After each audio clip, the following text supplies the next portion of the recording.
नमस्कार, मी प्रिया. प्रियाच्या सोपी रेसिपीमध्ये तुम्हा सर्वांचं खूप खूप मनापासून स्वागत आहे. आज आपण अतिशय मस्त आणि दाणेदार संत्रा बर्फी बनवलेली आहे. तर बघा, दिसायला तर किती मस्त दिसत आहे आणि एकदम छान अशी आपली ही बर्फी झालेली आहे.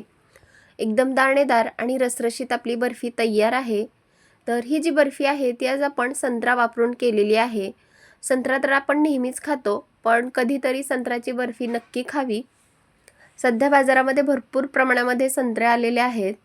तर संत्रा वापरून मी अशा प्रकारची बर्फी बनवलेली आहे. खायला इतकी मस्त लागते ना, तर तुम्ही सुद्धा या थंडीमध्ये एक वेळेस ही संत्रा बर्फी नक्की करून बघा.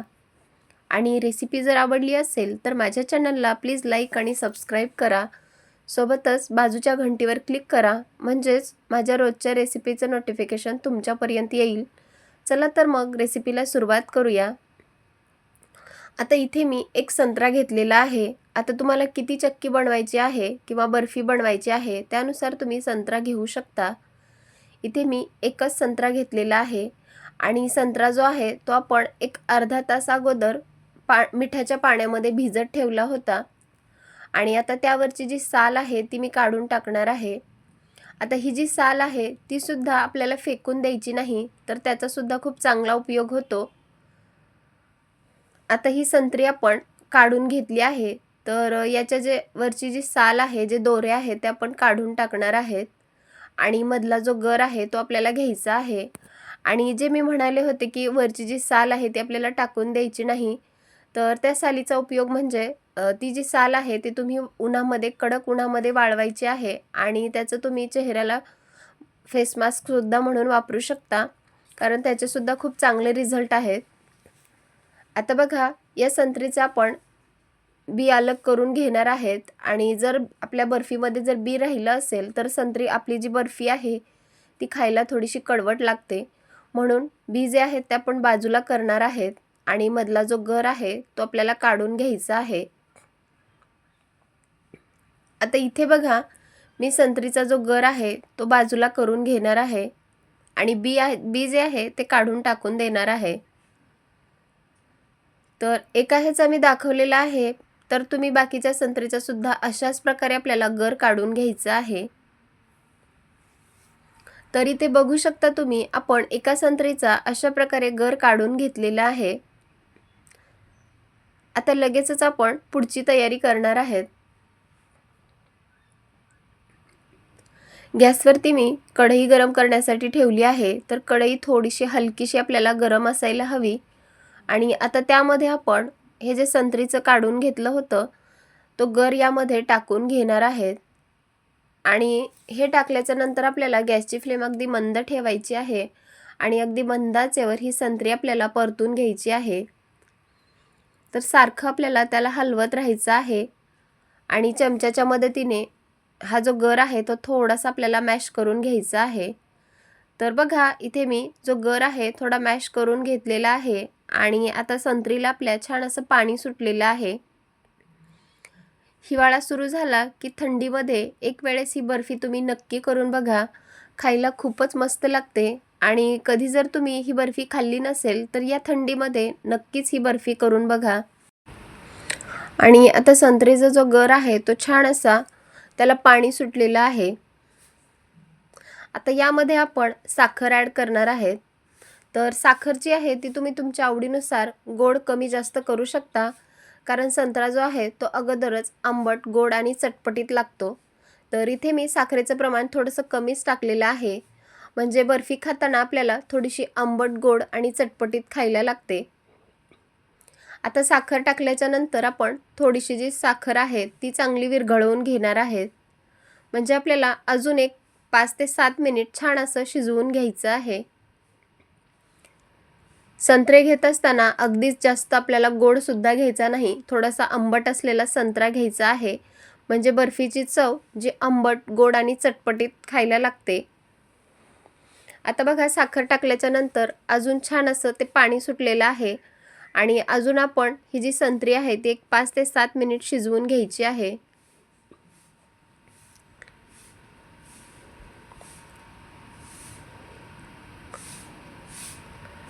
आता आपण ही जी संत्री आहे ती छान अशी शिजलेली आहे. यामध्ये आपण डेसिकेटेड कोकोनटचा वापर करणार आहेत. जर तुमच्याकडे डेसिकेटेड कोकोनट नसेल तर तुम्ही इथे आपलं जे ओलं नारळ असतं त्याचा किससुद्धा वापरू शकता, किंवा जे खोबरं असतं त्याचे वरची जी पाट असते ती काढून टाकायची आहे आणि ते मिक्सरला एकदम छान असं बारीक फिरवून यामध्ये ॲड करायचं आहे. तर इथे मी डेसिकेटेड कोकोनट अर्धी वाटी टाकून घेतला आहे. आता डेसिकेटेड कोकोनट टाकलं की हे सुद्धा आपल्याला एक 2 ते 3 मिनिट छान असं परतून घ्यायचं आहे. डेसिकेटेड कोकोनट टाकलं की थोडासा आपल्याला घट्टपणा जाणवत आहे. तर बघू शकता तुम्ही अगदी थोडासा घट्टपणा आलेला आहे. तर हे आपल्याला चांगलं परतून घेतलं की नंतर यामध्ये आपण इथे एक मोठा चमचा भरून खवा ॲड करणार आहेत. आता जर तुमच्याकडे खवा नसेल तर तुम्ही इथे मिल्क पावडरसुद्धा टाकू शकता, कारण खवा जो आहे तो खवा टाकला की चक्कीला आपली छान अशी टेस्ट येते, म्हणून मी इथे खवा वापरलेला आहे. आणि जर तुमच्याकडे खवा नसेल तर तुम्ही इथे मिल्क पावडरसुद्धा वापरू शकता. त्यामुळे सुद्धा अगदी आपण जसे पेढे खातो ना, अगदी त्याची चव येते.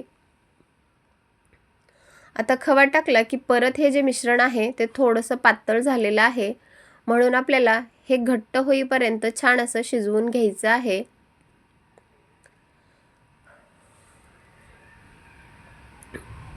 तर हे घट्ट होण्यासाठी अजून आपल्याला एक 5 ते 7 मिनिट लागतात.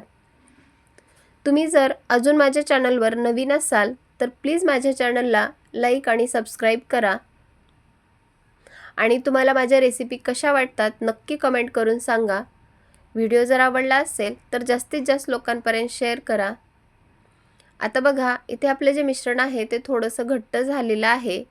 यामध्ये आता मी अगदी चिमूटभर फूड कलर वापरलेला आहे, म्हणजेच आपण इथे ऑरेंज कलर वापरलेला आहे. कारण आपण जी बाजारातून बर्फी आणतो ना त्याला अगदी सेम ऑरेंज कलर असतो, म्हणून अगदी थोडासा इथे चिमूटभर खायचा रंग वापरलेला आहे. तर जो खायचा रंग आहे तो पूर्णपणे ऑप्शनल आहे. जर तुम्हाला आवडत नसेल तर तुम्ही स्किपसुद्धा करू शकता. आता खायचा रंग टाकला की परत आपण या बर्फीमध्ये चांगल्या प्रकारे मिक्स करून घेणार आहेत. आणि आता बघा रंग किती मस्त आलेला आहे आणि दिसायला तर खूपच मस्त दिसत आहे हे मिश्रण.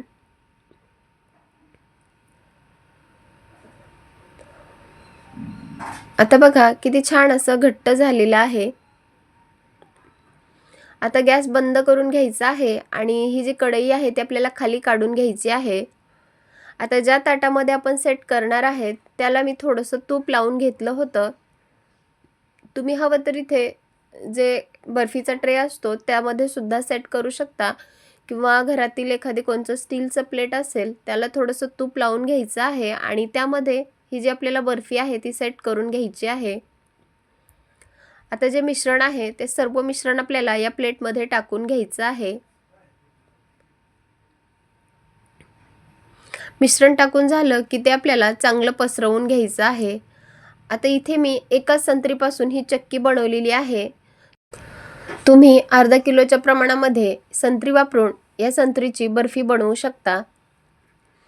आता जे संत्रीचे जे आपण घेतलं होतं ते चांगलं आपल्याला सेट करून घ्यायचं आहे. तर इथे मी चमच्याच्या मदतीने चांगलं असं सेट करून घेतलेलं आहे आणि हे जे मिश्रण आहे ते आपल्याला एक अर्धा ते 1 तासासाठी थंड होण्यासाठी फ्रीजला ठेवायचं आहे. आणि जर तुमच्याकडे अजूनच जास्त वेळ असेल तर तुम्ही 2 ते 3 तास हे मिश्रण सेट होण्यासाठी ठेवू शकता. आता यावर आपण डेकोरेशनसाठी म्हणून थोडंसं जे डेसिकेटेड कोकोनट आहे ते भुरभरून घेतलेलं आहे. यामुळे दिसायलाही खूप मस्त दिसतं आणि खाताना सुद्धा खूप छान अशी टेस्ट येते. आता आपण हे मिश्रण जे आहे ते आपण फ्रीजच्या बाहेर काढलेलं आहे आणि त्यावर थोडेसे बी पसरवून घेतलेले आहेत. सूर्यफुलाचे बी आणि भोपळ्याचे बी आपण यावर पसरवून घेतलेले आहेत. तुमच्याकडे जर ड्रायफ्रूट्स असतील तर तुम्ही ड्रायफ्रूट्ससुद्धा यावर डेकोरेशनसाठी लावू शकता. जसे काजू किंवा बदामाचे काप किंवा पिस्त्याचे कापसुद्धा लावू शकता. इथे मी भोपळ्याचे बी लावून घेतलेले आहेत. आता चक्की आपली पूर्णपणे थंड झालेली आहे आणि सेटसुद्धा झाली आहे. आता याच्या आपण वड्या पाडून घेणार आहेत. आता जर तुम्हाला इथे अशा प्रकारच्या वड्या खायच्या नसतील तर तुम्ही याचे अगदी छोटे छोटे पेढेसुद्धा बनवू शकता, किंवा छोटे छोटे लाडूसुद्धा बांधू शकता. तुम्हाला जसं खायचं आहे तसं तुम्ही तुमच्या आवडीनुसार खाऊ शकता. इथे मी चौकोनी आकारामध्ये वड्या पाडून घेणार आहे.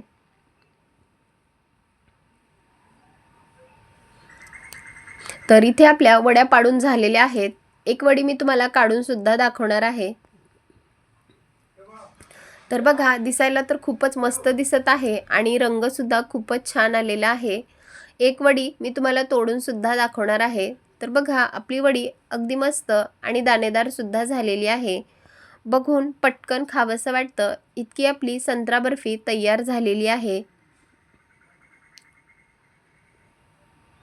तर अशाच प्रकारे आपण बाकीच्या सुद्धा वड्या या ताटामध्ये काढून दुसऱ्या ताटामध्ये ठेवणार आहेत. तर इथे आपण सर्व वड्या काढून घेतलेल्या आहेत. तर बघा, दिसायला खूपच मस्त दिसत आहेत आणि एकदा जर तुम्ही ही संत्र्याची बर्फी खाल्ली तर याची चव तुमच्या जिभेवर रेंगाळतच राहील. इतकी आपली संत्रा बर्फी मस्त झालेली आहे. तर तुम्ही सुद्धा एक वेळेस या थंडीमध्ये ही संत्रा बर्फी नक्की करून बघा आणि रेसिपी कशी वाटली मला नक्की कमेंट करून सांगा. व्हिडिओ जर आवडला असेल तर जास्तीत जास्त लोकांपर्यंत शेअर करा. चला तर मग पुन्हा भेटूयात. तोपर्यंत धन्यवाद.